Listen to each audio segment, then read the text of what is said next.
야, 우리 좌우 앞뒤 분들과 이렇게 인사하실까요? 오늘도 우리는 예수님의 의로 삽니다. 오늘도 우리는 예수님의 의로 삽니다. 아멘.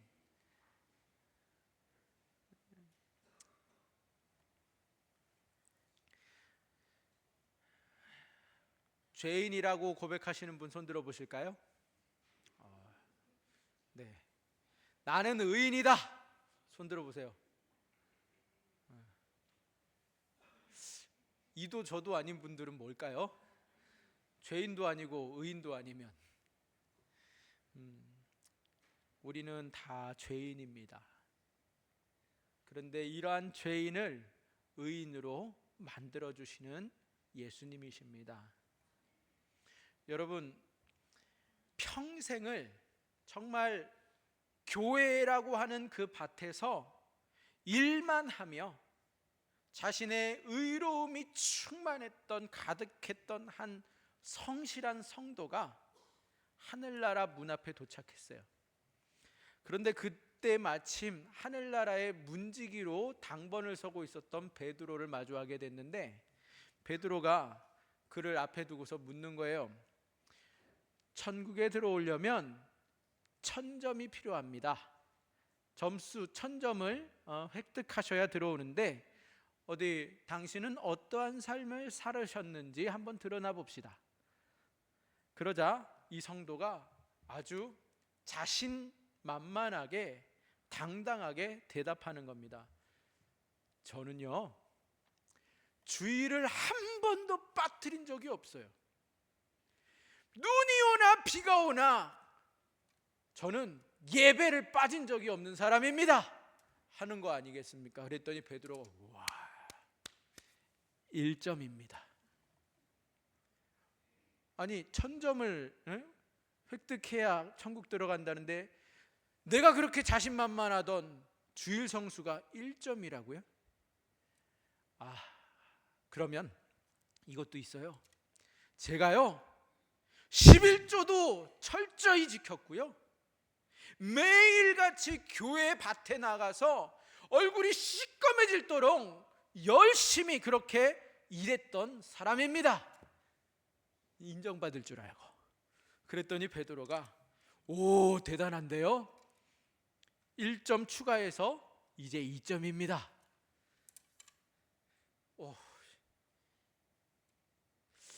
이 사람이 이제 고민을 하는 거예요. 또 뭐가 있지? 저는요 교회를 위해서 얼마나 헌신한 사람인지 몰라요. 밖에 나가서 세상에서 타락해 본 적도 없고요, 정말 윤리, 율법, 도덕으로 열심히 지키며 살았던 저입니다. 그랬더니 베드로가 훌륭한 도덕성이에요. 1점 더 추가해서 3점입니다. 그랬더니 이 성도가 등에 식은땀이 줄줄 흐르면서 더 이상 없는데 3점으로 어떡하나, 절망에 빠진 성도가 결국에 눈물을 흘리면서 이렇게 외칩니다. 아이고 주님, 오직 예수님의 은혜와 공로가 아니면 저는 도저히 천국에 갈 수가 없는 사람입니다.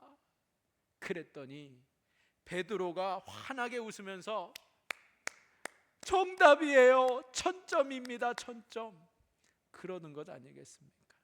여러분, 오늘 본문에서 나오는 큰 아들의 이야기는 그의 인생 통틀어서 고작 3점 인생, 3점이라고 하는 그 점수를 따기 위해서 평생을 땀 흘리고 수고했지만 정작 천국 잔치에는 들어가지 못했습니다. 그는 1000점짜리 정답인 예수님의 공로를 몰랐기 때문입니다. 오늘 말씀을 통하여 우리 안에 있는 착한 죄인의 그 모습, 가짜 의로움을 다 벗어버리고 우리를 값없이 치유하시는 주님의 예수님만의 공로만을 의지하시는 저와 여러분이 되시기를 주님의 이름으로 축원드립니다. 여러분, 복음이 무엇입니까? 복음은 주님께서 그 큰 은혜로 바로 죄인인 저와 여러분들을 불쌍히 여겨주셔서 우리를 용서해 주시는 것이고 우리를 치료해 주시는 그 놀라운 진리가 복음입니다. 도무지 용서받지 못하고 죽어마땅한 그 죄인을 치료하신다, 긍휼히 여기신다. 그것이 바로 진리이고 그것이 복음입니다. 저나 여러분이나 여기 앉아 계시는 분들 누구나 예외 없이 예수의 공로 아니고서는 우리는 고작 3점짜리 인생에 불과합니다. 오늘 말씀 속에서 이 문제를 우리가 잘 파악해야 되는데요, 오늘 말씀 속에 이 문제의 핵심인 것은 무엇이냐면 큰 아들이 자기 자신을 의롭다라고 생각하면서 다시 새 출발을 하고자 하는 그 타락했던 동생을 싫어하고 정죄하는 잘못된 의로운 모습이 오늘 말씀의 문제의 핵심입니다. 우리가 다른 것은 다 기억하지 못한다 할지라도, 다 잊어버리고 산다 할지라도 우리가 오늘 말씀 속에서 붙들어야 할 한 가지 핵심이 있다면 이 큰 아들의 의로움을, 그 잘못된 거짓된 의로움을 고치시는 하나님 아버지입니다. 하나님의 의로움은 죄인을 살리시는, 죄인을 다시 치료하시는 의로움입니다. 큰 아들의 그 의로움이 아니라 불의함을 보게 하시는 하나님, 의롭다라고 생각하고 있는 이 큰아들이 정작 자신이 얼마나 불의한 자인가를 보게 하시는 하나님의 마음을 저나 여러분이나 오늘 말씀 속에서 발견하고 볼 수 있기를 축복합니다. 오늘 본문 속에서 형은 동생이 다시 돌아온 이야기를 듣게 되죠. 집안이 시끄러웠어요. 풍악이 들리는 것 아닙니까? 그런데 내가 모르는 잔치가 우리 집에서 열린다고 의아해하던 이 형이 종을 불러서 물었더니 그 종의 답이 오늘 말씀이에요. 동생이 돌아왔다. 근데 동생이 건강하게 돌아온 것으로 인해서 아버지가 큰 잔치를 벌리셨다. 동생은 집을 떠날 때에 형이 이 시골에 남아서, 집에 남아서 밭일에 몰두하는 것을 마냥 비아냥거리고 흉보고 세상 모른다고 천한 일에 몰두하는 형을 우습게 생각하며 그는 큰 소리로 떵떵거리면서 먼 나라의 큰 도시로 당당하게 떠났습니다. 형은 시대의 흐름을 모르는 자라고 말했습니다. 원대한 포부조차 없는 사람이라고, 형은 자산을 관리하는, 또 그 자산을 증시시키는 그 기술과 능력이 없는 자라고 면박 주면서 떠났던 동생이에요. 그리고 형을 그렇게 깔보던, 그렇게 비웃던 동생이 돌아왔습니다. 27절에 보니까 아버지는 이 둘째 아들이 건강한 몸으로 다시 돌아온 것을 너무나 기뻐합니다. 형은 모든 돈을 다 잃어버리고 난 후에 뻔뻔한 동생이 죽지도 않고 다시 돌아온 것에 대해서 화를 냅니다. 너무나 화가 나서 아버지도 둘째 동생도 지금 눈에 들어오질 않아요. 볼 수가 없는 겁니다. 그 종의 표현이 더 화를 돋구는 거예요. 아버지가 둘째 아들이 다친 것 없이 건강하게 돌아온 것이 너무 기쁜 나머지 그렇게 큰 잔치를 벌였습니다. 그 말에 화가 더 나는 거예요. 몸이라도 다쳐서 돌아왔다고 한다면 긍휼한 마음이라도 생길 텐데, 아버지의 돈은 다 갖다가 방탕하게 잃어버렸고, 그렇게 해서 돌아온 이 동생 놈이 몸은 건강하다 하니 더 이상 차분한 마음으로 대해 줄 수가 없었던 것이에요. 형의 입장에서 보면 동생은 다시 집으로 돌아오면 안 됩니다. 먼 나라로 떠날 때 이 촌구석에서 아무 능력이 없어서 밭일이나 하는 형을 얼마나 무시하고 떠났는데, 그렇게 무시하고 떠났으면 다시 집으로 돌아와서 되겠습니까? 돌아오면 안 되죠. 인간이라면 인간의 얼굴을 하고 어떻게 그렇게 뻔뻔하게 다시 돌아올 수 있겠습니까? 동생은 돌아온 것을 보면 인간도 아닙니다. 그냥 뻔뻔한 짐승입니다. 그렇게 형을 무시하고 말로 면박을 주고 당당하게 먼 나라로 떠났으면 성공하고 돌아오든지 아니면 그 먼 나라에서 죽든지 그래야 되는 거 아니겠습니까? 다시 돌아오면 안 되는 곳으로 동생은 살아서 돌아왔어요. 다시 돌아왔다는 것만으로도 기분이 나쁜데, 이 건강하게 돌아왔다라는 소식은 더 기분을 나쁘게 만듭니다. 형은 자신의 건강마저 돌보지 않으면서 아버지의 명대로 열심히 집안일을 했습니다. 밭일을 했어요. 장렬하는 그 뜨거운 햇볕 아래에서 자신의 하얀 살이 시커멓게 타도록 밭과 온종일 씨름해 가면서 하루하루 살아왔던 형입니다. 큰아들은 그야말로 훌륭한 삶을 살았습니다. 둘째 아들과 너무나 비교되는 삶을 살았습니다.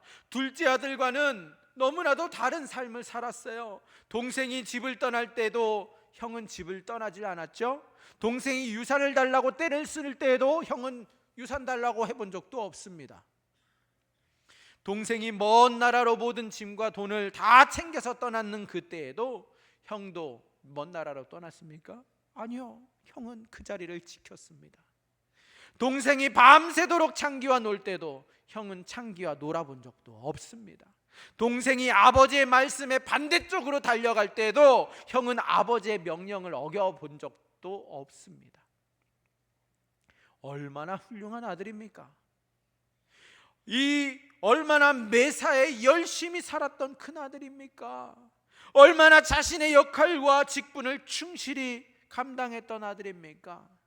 형은 동생이 다시 집으로 돌아오는 것을 반기지 않습니다.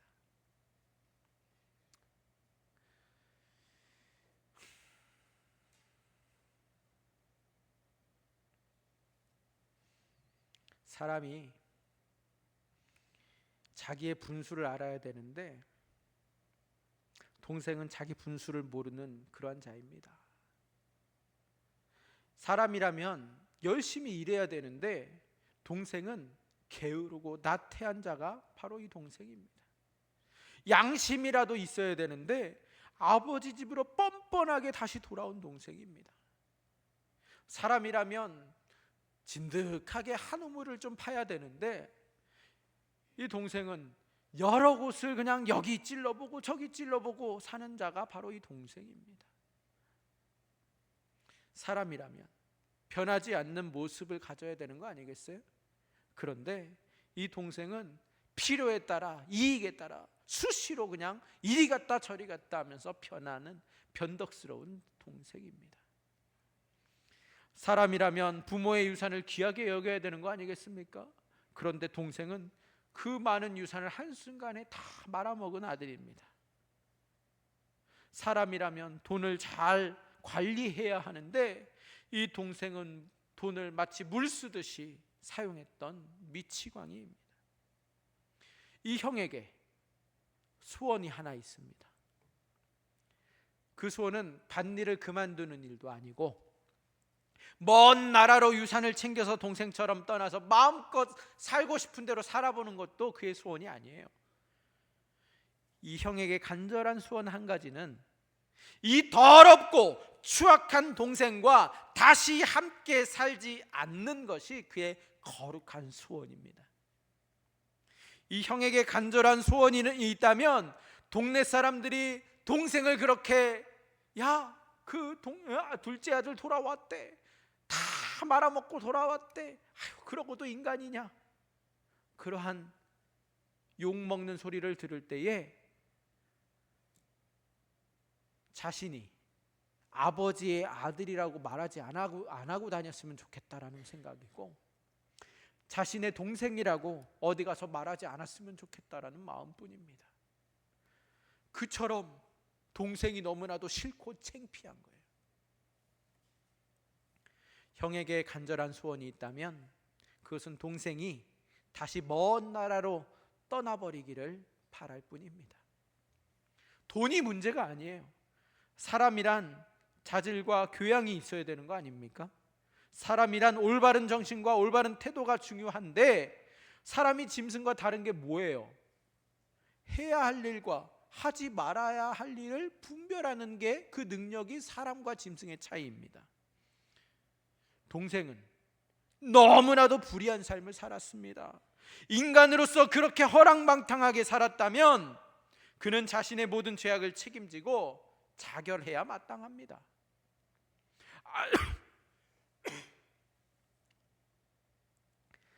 아주 그냥 깨끗하게 자신의 잘못을 인정하고 자신이 목매달아 죽음으로써 자신의 그 부족한 부분을 고백하고 죽어야 하는 의로운 결단과 행위를 해야 마땅하다 생각했던 것입니다. 형은 이 불의한 동생과 의절하기를 바랍니다. 형은 불의한 동생과 더 이상 한 집에 살고 싶지 않습니다. 형은 아버지에게 유산도 구하지 않았고, 형은 아버지를 버려두고 먼 나라로 가지도 않았고, 형은 아버지에게 유산을 허랑방탕하게 사용하지도 않았습니다. 형은 그 동네에서뿐만 아니라 먼 지역에게까지 아주 효자로 이름을 날리고 있었고, 성실하고 인간됨과 의로움으로 너무나도 청결하고 깨끗한 자로 알려져 있던 아들입니다. 그래서 이 더럽고 불의한 동생을 보기만 하면 더 화가 치밀어 오르고 너무나도 괘씸하고 구역질까지 나는 거예요. 28절 말씀해 보니까 아버지가 직접 나와서 이 큰아들을 잔치 안으로 데려가려고 권합니다. 그런데 큰아들은 이 둘째 아들을 보려고 하지를 않습니다. 동생의 그 더럽고 추악한 죄악에 너무너무 화가 나서 아버지한테 버럭 화를 내면서 자신의 불쾌함을 드러내고 있습니다. 아버지가 손을 붙잡는데 그 손을 뿌리쳐가면서 나는 안 들어가겠다고 그 아들이 화를 내고 있습니다. 여러분, 하나님은 의로운 분이십니다. 하나님만큼 의로운 분이 이 세상에 없습니다. 하나님 아버지는 이 둘째 아들이 자신의 죄를 고백할 줄 아는 의로운 자라는 사실을 알면서 너무나 기쁜 나머지 송아지를 잡고 큰 기쁨의 잔치를 벌인 것입니다. 이 둘째가 내가 얼마나 죄인인가 그것을 고백함으로 의로운 자가 되었기에 하나님께서 잔치를 벌리셨는데, 둘째 아들은 자신이 얼마나 더럽고 추악한 자인지 비로소 알게 되었잖아요. 큰아들은 반면에 아직도 자신의 의로움만 바라보고 있습니다. 자신의 깨끗함만, 성실함만 보고 있습니다. 마치 그 성도가 천국문에 서가지고 베드로 앞에 가서 나는요 평생 이렇게 살았어요, 나는 평생 이렇게 했다니까요 자랑하는 것처럼 자신의 의만 늘어놓고 있는 그 사람처럼 이 큰아들은 지금 나는 깨끗한 사람이야, 나는 의로운 사람이야, 나는 잘못한 것이 아무것도 없어, 그것을 너무나도 자랑스럽게 여기고 당당하게 생각하고 있었던 것입니다. 하나님이 의로우신 분인 것은 하나님 홀로 죄악을 멀리 했기 때문에 죄인인 인간들로부터 의롭다고 높임과 영광을 받는 것이 아닙니다.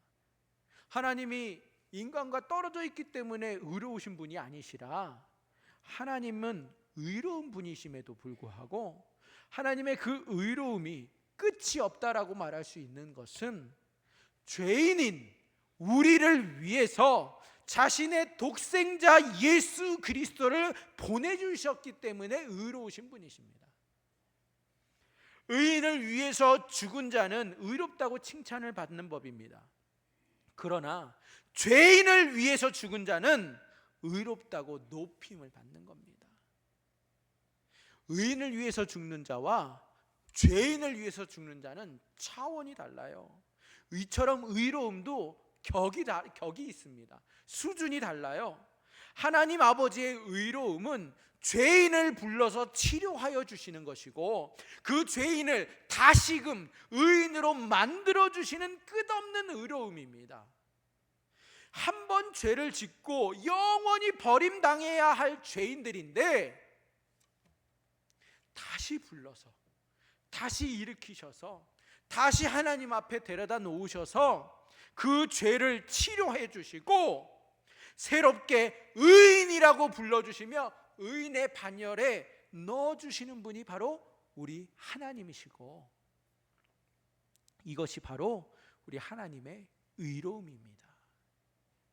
오늘 하나님 아버지는 둘째 아들이 자신의 불의함을 고백할 때에 나는 죄인입니다, 나는 하늘과 아버지께 죄를 지었습니다 라고 고백하는 그때에 그의 모든 죄를 아버지는 용서하여 주시고 그를 새롭게 의롭게 해 주십니다. 그러나 큰아들은 자신의 그 모든 행실과 자신의 수고와 자신의 행위가 의로웠기 때문에 자신 안에 있는 의로움에 취해 있었습니다. 그래서 하나님 아버지는 이 큰아들의 잘못된 의로움을 고쳐주고 싶었던 것이에요. 평생 수고하며 애쓰며 살아도 고작 3점짜리 의로움에 그치고 있는 그를 1000점짜리 의로움이신 예수 그리스도 앞으로 인도하고 싶은 것이 아버지의 마음인데, 이 둘째 아들이 집으로 돌아와야 했던 이유가 있어요. 그것은 물론 둘째 아들을 살리기 위함이지만 그보다 더 큰 목적이 있습니다. 그것은 큰 아들을, 집안에 있는 그 큰 아들을 고치기 위해서 둘째 아들이 필요했던 거예요. 자신의 꿈과 자신의 비전을 이루기 위해서 애쓰던 이 동생이 다 망치고 다 쓸데없이 날아가 버리고 모든 것을 다 내려놓고 자신의 죄악됨을 고백한 후에 달라진 그 모습을 하나님 아버지는 큰 아들에게 보여주고 싶었던 거예요. 이 큰 아들이 자기의 의에 가득 차서 살아가고 있는데 아버지가 말씀하시는 의가 무엇인지를 이 둘째를 통해서, 둘째가 아무리 죄를 짓고 돌아와도 내가 죄인입니다 고백할 때에 아버지가 품어주시고 의롭게 하시는 그 하나님의 의를 큰아들이 볼 수 있기를 바랬던 겁니다. 하나님 아버지는 둘째만 사랑한 게 아니에요. 큰 아들도 사랑했습니다. 근데 저는 이 탕자의 비유 누가복음 15장 말씀을 청소년 때 깊이 묵상하면서 하나님께 풀리지 않는 수수께끼가 있었어요. 왜? 저는 큰아들이거든요. 왜 둘째만 사랑하시는 거야? 왜 이렇게 불의한 동생은 사랑해 주시고 의로운 큰아들은 그렇게 내치시는 거야 하면서 불만이 가득 차 있었어요. 하나님 아버지가 이해가 되지 않았어요. 그런데 하나님 아버지의 마음을 제가 오해했던 겁니다. 하나님 아버지의 마음을 몰랐던 거예요. 하나님 아버지는 큰아들을 진짜 고쳐주고 싶으셨던 거예요. 그래서 큰 아들을 고치기 위해서 큰 아들이 그 잘못된 의로움에 머물지 않고 하나님의 의 앞으로 나올 수 있게 하기 위해서는 이 둘째 아들이 타락했다가 돌아오는 과정이 필요했던 거예요. 샘플이 필요했던 거예요. 하나님 아버지는 큰아들도 고쳐주고 싶어 하십니다. 그래서 큰아들에게 자신의 그 숨겨놓고 있는, 누구에게도 보여주지 않고 있는 그 내면을 볼 수 있는 사건을 하나 만들어 주시는 거예요. 그 사건이 바로 오늘 말씀에 나오는 둘째 아들의 잔치 사건입니다. 이 잔치를 통하여, 이 사건을 통해서 죄인을 다시 맞이해 주시는 치료의 하나님 아버지라는 것을 보여주고 계십니다. 아무리 죽을 죄를 지었어도 거지의 모습으로 돌아와도 아버지 앞에 돌아와 나는 죄인입니다 고백하면 아버지가 품으시고 용서하시고 다시 아들로 회복시켜 주신다라는 하나님의 치유를 보여주시기를 원하십니다. 이처럼 하나님은 항상 다시 시작할 수 있는 분이십니다. 하나님은 항상 다시 출발할 수 있는 분입니다. 큰아들이 다시 치료받고 시작하기를 원하시는 하나님은, 그래서 이 큰아들로 하여금 그의 내면의 그 끔찍함을 그가 볼 수 있기를 바라셨습니다. 둘째 아들이 술에 취해 창기와 놀아났던 것처럼 큰아들은 자신의 의로움에 취해서 죄인을 면박주고 죄인을 책망하고 죄인을 더럽다고 욕하며 자신은 죄인들과 다르다라는 것을 주장하고 나타냅니다. 하나님 아버지가 용서해주고 의롭다고 해준 죄인에게 잘못을 꾸짖고 야단치고 책망하는 자가 큰아들입니다. 큰아들은 자신도 나약한 인간이고 자신도 유혹에 얼마든지 빠질 수 있고 자신도 죄를 지을 수 있는 인간이라고 생각하지를 않습니다. 그게 문제예요. 왜 그렇게 생각하는지 아세요? 자신의 죄악을 볼 수 없기 때문에 그래요. 자신의 더러워진 마음과 자신의 그 영혼을 볼 수 없기 때문에 그는 죄인이라고 생각하지를 않습니다. 자신의 행위에서 그는 누구도 남에게 피해를 준 적이 없다라고 생각해요. 남을 때리지 않았습니다. 남을 죽인 적이 없습니다. 남의 것을 빼앗지도 않았어요. 그렇기 때문에 자신은 성인군자라고 착각하며 사는 죄인입니다. 인간은 행위로 죄를 짓지 않아도 그 마음으로 누구를 미워하는 것 자체가 죄가 됩니다. 예수님께서 마태복음 5장 율법완성 설교에서 형제를 욕하고 미워하면 살인자라고 미리 말씀해 주셨습니다. 하나님 아버지는 우리가 꼭 칼로 죽여서 살인자가 아니라 형제를 욕하고 미워하면 살인자라고 가르쳐 주셨는데, 우리 인간의 은밀한 더러운 생각을 다 알고 계시는 하나님 아버지 앞에 누가 의롭다라고 말할 수 있겠습니까? 인간은 결코 의로울 수가 없습니다. 그 내면은 더럽고 추악합니다. 인간은 성행위로 간음을 하지 않아도 여자를 보고 음욕을 품는 것만으로도 죄가 됩니다. 예수님께서 마태복음 5장 율법완성 설교에서 또 말씀하셨죠. 여자를 보고 마음의 음욕을 품은 것만으로도 이미 간음한 죄를 지은 자라고 가르치셨습니다. 큰아들은 자신의 그 내면에 있는 죄를 전혀 보지 못했습니다. 이것이 그에게 있어서 가장 무섭고 끔찍한 죄악입니다. 자신이 죄인인 줄 알지 못하는 사람이 가장 큰 죄인입니다. 큰 아들의 마음과 그 영혼 속에 그 가득한 그 죄악이 왜 안 보였을까요? 왜 못 봤을까요? 아들은 밭에 나가서 열심히 일하면서 밭에 가려서 자신의 내면을 볼 수가 없었고, 일하면서 흘린 그 땀으로 자신의 죄악들이 다 씻겨졌다고 생각한 것입니다.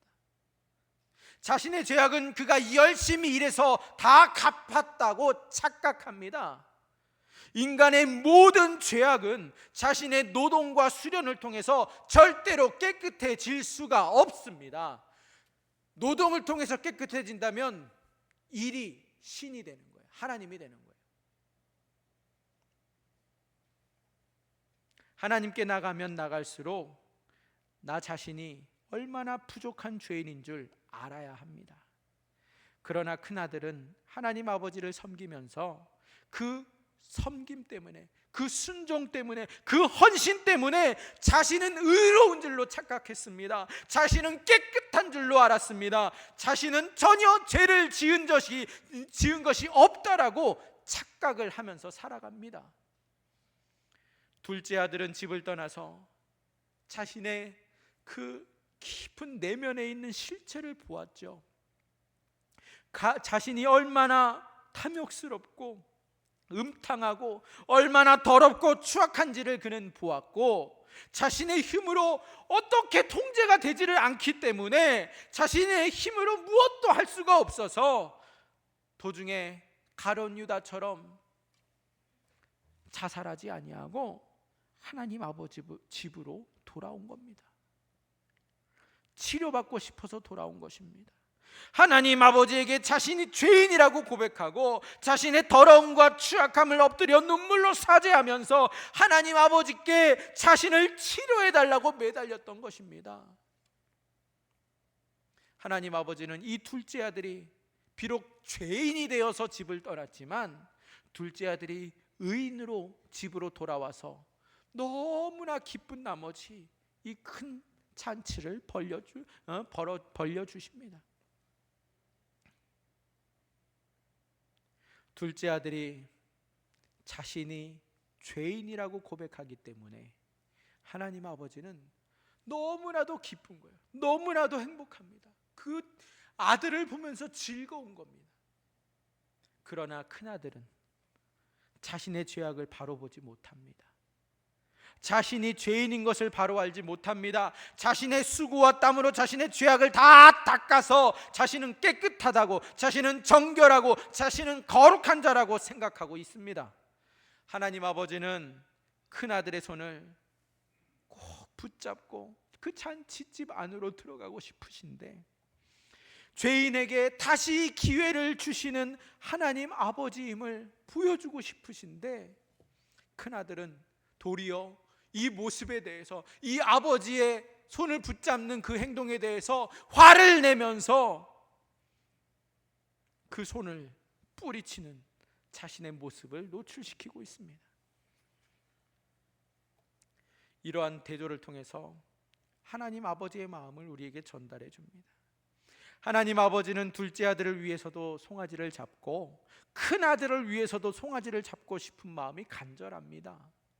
그렇게 하고 싶어 하십니다. 하나님 아버지는 이제 큰아들에게 그의 죄악을 보게 하십니다. 그래서 하나님 아버지는 이제 큰아들의 실체를 보게 하십니다. 돌아온 동생을 보고 화를 내고 있는 그 모습을 자기 자신이 볼 수 있게 만들어 주십니다. 내가 무언가 잘못됐구나, 어딘가 잘못된 모습이구나를 깨닫게 하십니다. 죄인을 용서하시고 죄인을 치료하시는 그 하나님 아버지의 의로움에 대해서 화를 내는 자신의 모습을 통해 보게 하십니다. 자신이 하나님보다 더 의롭다고 생각하는 모습을 보여주고 계시는 거예요. 그러니까 뿌리치죠. 하나님께 화를 내고 있는 것은 바로 죄인을 품어주시고 치료해 주시는 하나님의 모습 때문이에요. 여러분 보세요. 아버지가 아들이, 둘째가 건강하게 살아 돌아온 것으로 얼마나 기뻐하며 잔치를 벌립니까? 그런데 큰아들은 내가 의롭기 때문에, 아버지보다 더 의로운 자이기 때문에 아버지의 이런 행동이 불이라고 생각해서 그 행동을 용납하지 않고 뿌리치고 있는 것입니다. 큰아들이 하나님께 화내는 이유가 뭐예요? 하나님이 죄인을 품어주셨기 때문에, 죄인을 치료해 주신다라는 그 은혜로 인하여 큰아들은 화를 참지 못하고 있습니다. 큰아들이 하나님보다 더 의롭게 살아왔던 아주 큰 죄인이라는 사실을 하나님은 동생을 향한 그의 행동에서 분명하게 보여주십니다. 그는 하나님 아버지가 죄인을 위해 베푸신 잔치에 들어가지 않습니다. 하나님 아버지가 강권합니다. 하나님 아버지는 그 손을 꼭 잡습니다. 그러나 큰아들이 천국 잔치에 들어가지 않는 것은 천국에 들어가 앉아 있는 자들이 너무나도 더럽고 너무나도 추악한 죄인이기 때문에 그렇습니다. 여러분, 천국에 누가 들어갔어요? 의인들이 들어가 앉아 있습니까? 그러면 예수님 시대의 모든 바리새인들과 율법 학자들은 다 들어가 앉아 있어야 돼요. 근데 예수님은 세리와 창녀들을 찾아가시고 내가 그들의 친구라고 말씀하시면서 그들을 의롭다라고 의롭게 만들어주시고 그들의 죄인이라는 고백 앞에 하나님의 의를 덧입혀 주셨던 것입니다. 하나님 아버지는 자신의 의로움에 취해서 죄인들을 위한 천국잔치에 들어가기 싫어하는 큰 아들의 죄악을 그대로 볼 수 있게 만들어 주십니다.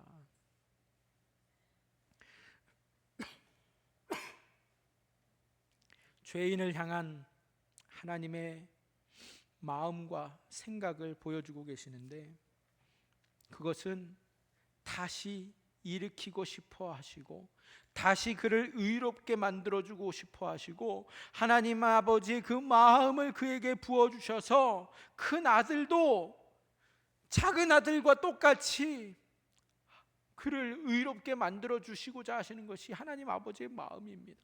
예수님께서 이 땅에 오셔서 하신 일이 바로 그거입니다. 온종일 말씀과 기도만 하며 자신을 의롭다고 생각하며 여기는 바리새인들과 율법사들은 도리어 책망하셨고, 자신이 더럽고 추악한 죄인이라고 고백하는 세리와 창녀들에게 찾아가셔서 그들의 죄악을 치료하여 주시고 그들을 용서하여 주시고 예수님 자신은 죄인의 친구라고 말씀해 주신 것입니다. 이것이 바로 하나님 아버지의 마음입니다. 죄인들과 함께 있으면서 그들이 죄악을 깨닫고 다시 돌이킬 수 있도록 치료해 주시는 그 은혜의 마음입니다. 그러나 이 큰아들의 영적 상태는 오늘 말씀을 보면 바리새인과 율법사의 영적 상태입니다. 매일 말씀과 기도에 취해 있고 자신의 죄악을 보지 못하면서 자신의 의로운 행실로 만족하고 자신의 깨끗한 삶을 은근히 자랑하고 자신의 의로 죄인들을 책망하고 멀리하는 자입니다. 집안에서 열심히 죄를 짓지 않고 일만 했기 때문에 자신이 얼마나 더럽고 추악한 존재인지를 그는 알지 못했습니다. 정작 하나님 아버지는 이 큰아들을 치료하기 원하십니다. 그 하나님께서 듣고 싶은 고백은 이 큰아들의 입을 통해서 나도 죄인입니다. 아버지, 나도 아우와 똑같은 죄인입니다.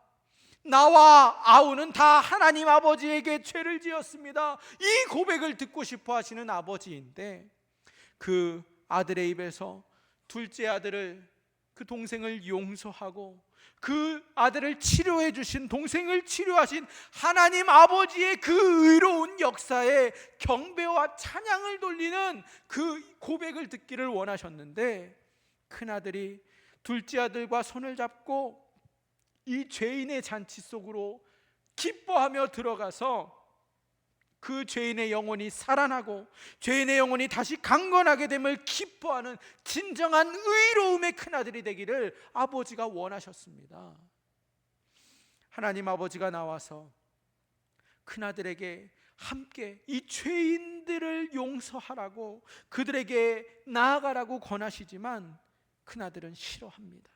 저렇게 더럽고 추악한 자하고는 천국잔치에 들어가지 못한다고, 안 들어가겠다라고 그는 말하면서, 저런 자가 천국에 간다면 나는 아예 천국에 들어갈 생각이 없다라고 그는 뿌리치고 있습니다. 그런데 오늘날에도 이 큰아들과 같은 의로운 자가 얼마나 많은지 모릅니다. 여러분, 자신의 배우자가 간통을 저질렀다고 분통을 터뜨리면서 머리를 싸매고 누워 한탄하며 눈물을 흘리는 사람들을 얼마든지 주변에서 볼 수 있습니다. 배신을 당했다고 말합니다. 어떻게 나에게 이럴 수 있냐고 말합니다. 그는 역겨운 인간이라고 말합니다. 더 이상 함께 살 수 없다라고 말합니다. 그러나 그러한 인간들은 자신의 간통죄는 알지 못하고 있는 사람들입니다.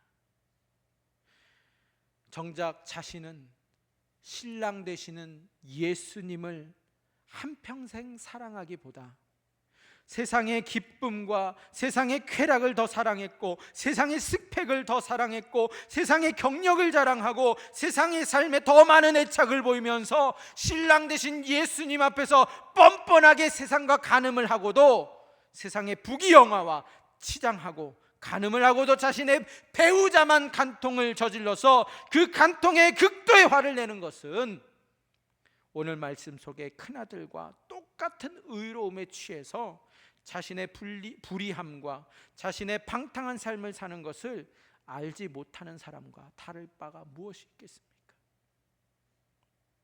예수님은 더럽고 추악한 창기와 같은 인간들을 용서해 주십니다. 예수님은 신랑이고 성도들인 우리는 신부입니다. 예수님은 바람난 신부들을 용서하고 치료하기 위하여 이 땅에서 온갖 간통죄를 짓고 사는 인간들을 구하시기 위해서 이 땅에 친히 내려오셔서 하나님 앞에서 그 간통죄를 다 대신 뒤집어 쓰시고 간통죄를 지은 성도들을 위해서 그가 친 십자가에서 참혹하게 죽으셨습니다. 간통죄를 지은 인간들을 욕하고 책망하는 자가 아니라 그 더러운 죄를 지은 자들을 위해서 예수님은 대신 죽는 길을 선택하시고 인간들을 치유하십니다. 이것이 하나님과 예수님의 마음입니다. 큰아들은 자신의 죄를 알지 못합니다. 동생이 술에 취해서 창녀와 노란한 것과 같은 죄입니다. 그러나 동생은 돌아왔잖아요. 자신의 모든 죄를 고백하며 돌아오지 않았습니까? 이제 큰아들이 돌아와야 합니다. 하나님 아버지가 볼 때 결코 자신의 의로움을 하나님 앞에서 자랑하고 앞세우는 자는 결단코 죄인들을 위한 천국잔치에 한 발자국도 들어갈 수 없습니다. 배우자의 간통을 보면서 자신이 신랑 되신 예수님을 버리고 세상과 간통한 것을 전혀 보지 못하는 사람은 천국에 한 발짝도 들어갈 수 없습니다. 세상을 사랑하고 자식을 사랑하고 비즈니스를 사랑하되 예수님보다 더 사랑한 자는 다 가늠한 사람들이고 다 큰아들이고 더 큰 죄인이라는 사실을 잊지 말아야 합니다. 오늘 이 은혜로운 치료의 예배 시간에 하나님은 여기 우리 모두를 치료하기를 원하십니다.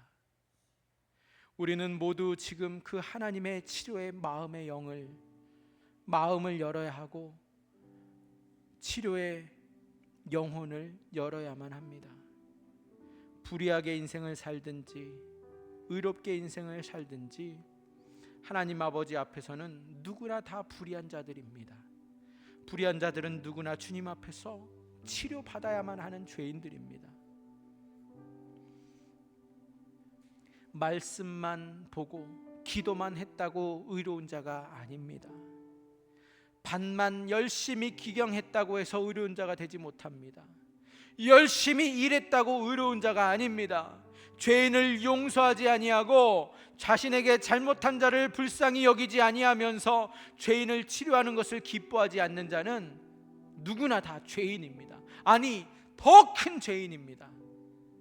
치료는 자신이 누구인지를 분명하고 정확히 알아야만 합니다. 치료란 자신의 의로움을 보는 것이 아니라 자신의 죄악됨을 보고 자신의 죄악을 고백하는 것이 진정한 치료의 완성입니다. 내가 의로운지 불의한지를 모르신다면 치료를 받을 수가 없습니다. 하나님 아버지가 죄인을 치료하기 위해서 독생자 예수 그리스도를 보내실 때에 자신이 의로운 자는 예수님을 거부하고 예수님으로 인하여 구원을 얻으려고 하는 것이 아니라 자신의 의로움으로 율법을 완벽히 지키고 행함으로 스스로 구원에 이르고자 했습니다. 이것이 바로 바리새인이고 율법자들입니다. 자칭 의로운 자는 불의한 자를 죽이는 습성이 있습니다. 자신의 의로움으로 죄인을 책망하고 비난하는 그러한 나쁜 습성이 있습니다. 예수님은 창녀와 세리에게 찾아가셨습니다. 죄인의 친구라고 하면서 그들의 죄를 치료하기 원하십니다. 결국 의로운 자들은 자신들의 그 의로움 때문에 용서하고 치료하는 예수님을 비방하고 죽이기까지 합니다. 치료는 자신이 누구인지 알아야만 합니다. 치료는 내가 의로운 자가 아니라 불의한 자라고 고백할 때에 진정한 치료가 이루어집니다. 하나님의 치료는 죄인이 얼마나 더럽고 추악한지를 보여주십니다. 죄인이 먼 나라에 가서 허랑방탕하게 보내든 죄인이 밭에서 열심히 일하며 세월을 보내든 인간은 모두 예외 없이 하나님께 치료를 받아야 할 죄인들입니다.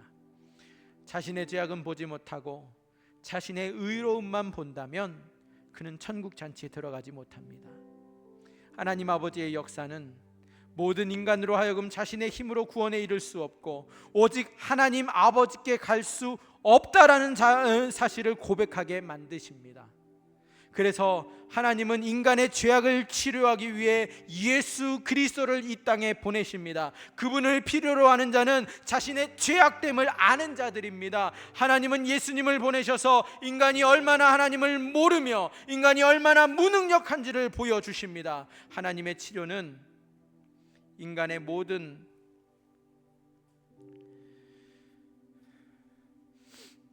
실체를, 나의 정말 숨김없는 그 민낯을 정확하게 보게 하셔서 인간들로 하여금 얼마나 불의한지를 고백하게 만드십니다.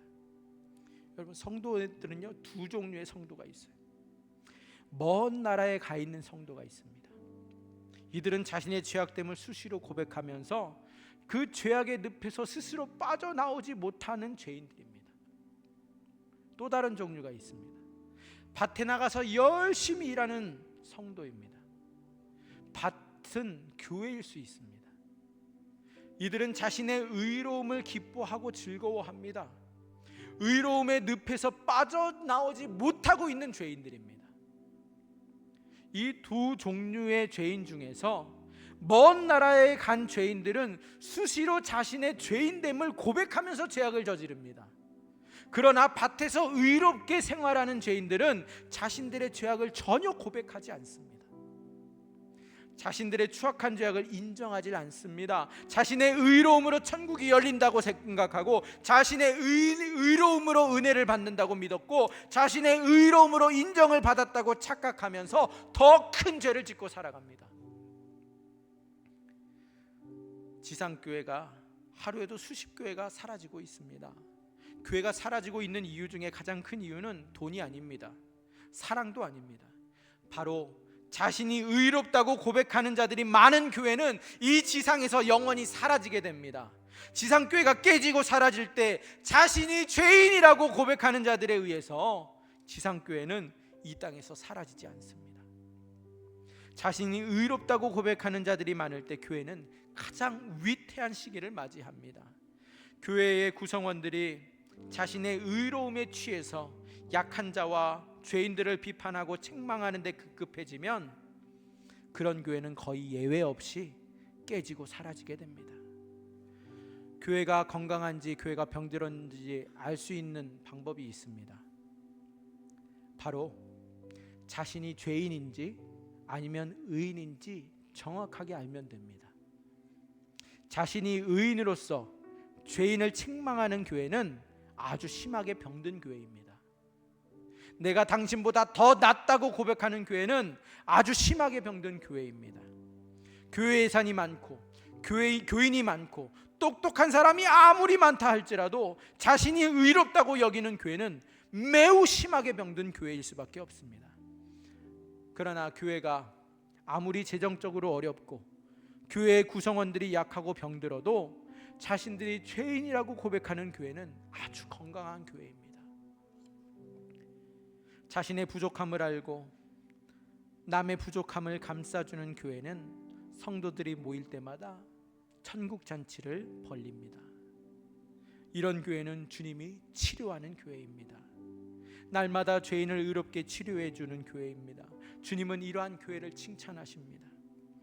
성도들이 병든 교회를 다니면 영혼이 병들게 되고 건강한 교회를 다니면 영혼이 치유를 받게 됩니다. 모든 지상교회는 똑같지 않습니다. 우리 교회가 건강한 교회가 되려면 우리 교인들이 모두 죄인임을 고백하고 죄인을 불쌍히 여기고 그 죄로부터 구원하기 위해서 감싸주고 기다려주고 치료하기 위해서 정죄보다 용서와 인내를 갖고 중보 기도해 주면서 치료의 시간으로 인식하고 기다리면 그러한 교회는 아주 건강한 교회가 됩니다. 영혼이 사는 교회입니다. 영혼이 치료받는 교회입니다. 큰아들은 자신의 의로움 때문에 동생을 싫어하고 멀리한 것이지 다른 이유가 없습니다. 자신도 부족한 인생을 살았고 자신도 죄인이라고 고백했다면 아버지처럼 그도 기뻐하고 용서하며 치료해 주는 것을 당연하게 생각할 수 있습니다. 그러나 자신의 의로움과 밭에서 보낸 시간이 이 맏아들로 하여금 자신의 영혼을 죽이는 끔찍한 의로움에 사로잡히게 만듭니다.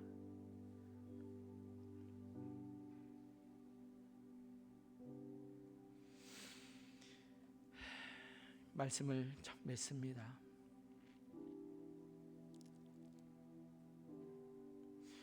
이제 우리는 모두 자신의 죄를 고백할 줄 아는 의로운 성도가 되어야 합니다. 다음 주 명절이면 여러분 가정 예배를 드릴 터인데, 가정 예배는 온 가족이 하나님 아버지 앞에서 얼마나 큰 죄인인지를 꾸준히 고백할 때에 진정한 가족의 화목과 복이 넘치는 법입니다. 누군가의 죄악을 들추어내고 누구를 꼬집어서 비판하는 예배가 아니라, 가정 예배는 죽이는 예배가 아닙니다. 살리는 예배가 되어야 합니다. 그렇게 하려면 아버지는 자신의 부족함을 솔직히 주님께 고백하여야 하고, 어머니는 자신의 연약함을 주님께 솔직히 고백해야 하고, 자식들은 자신의 모자람을 솔직히 주님께 고백하면서, 나머지 가족들은 서로 위로하고 격려하고 존중해주며 함께 서로를 위해 기도해주면서 서로의 약점과 죄악을 서로 이해하고 감싸주며 복음으로 새 힘을 주어서 죄악과 싸우도록 해주면 하나님 아버지께서 치료하여 주시는 가정이 됩니다.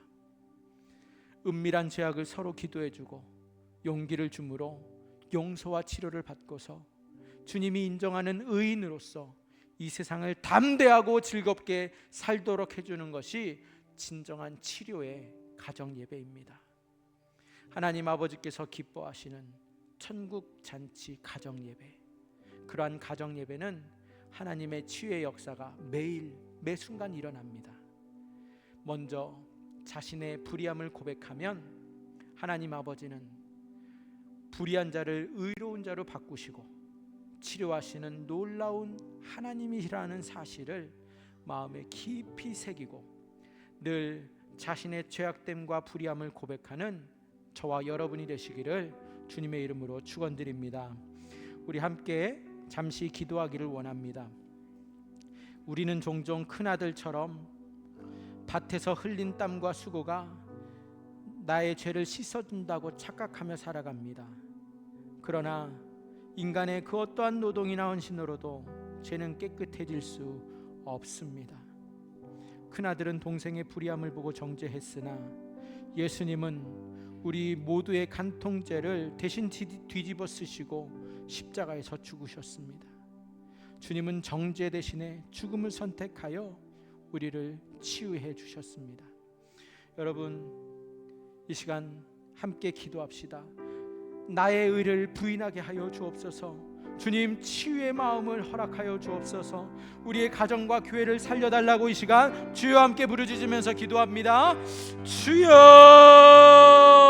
하나님 아버지, 하나님 아버지, 아버지, 나는 아버지 큰아들로 살아가면서 아버지 나의 의를 내세우며 하나님 아버지의 의를 뿌리쳤던 죄인입니다. 정작 나의 죄는 보지 못하며 살았던 가장 큰 죄악의 죄인입니다. 아버지 불쌍히 여겨 주시옵소서. 큰아들처럼 자신의 의로움에 취해 잔치 밖에 머무는 자가 아니라 하나님 나의 불의함을 정직하게 고백함으로 주님이 주시는 참된 의를 입고 살아가는 복을 누리게 하여 주시옵소서. 아버지 주님 붙잡아 주시옵소서. 주님 도와주시옵소서.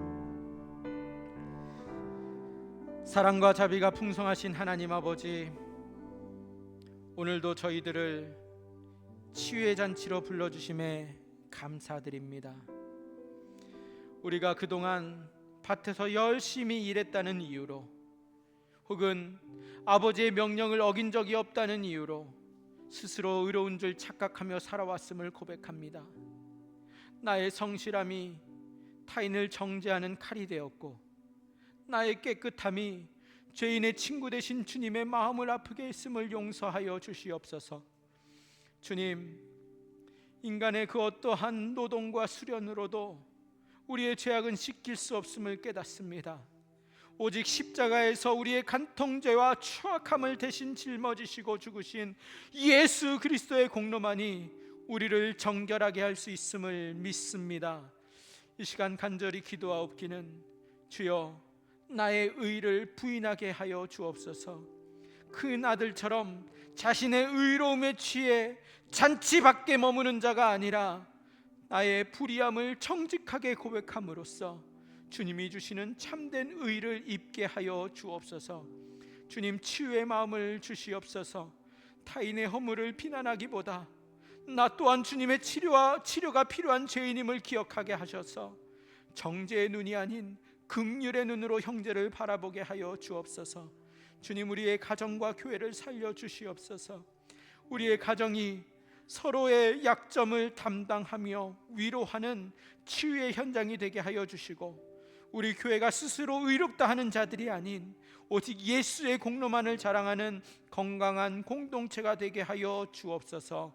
죄인의 친구가 되어 주시고 우리를 의의 길로 인도하여 주시는 예수 그리스도의 이름으로 기도드리옵나이다. 아멘. 다 함께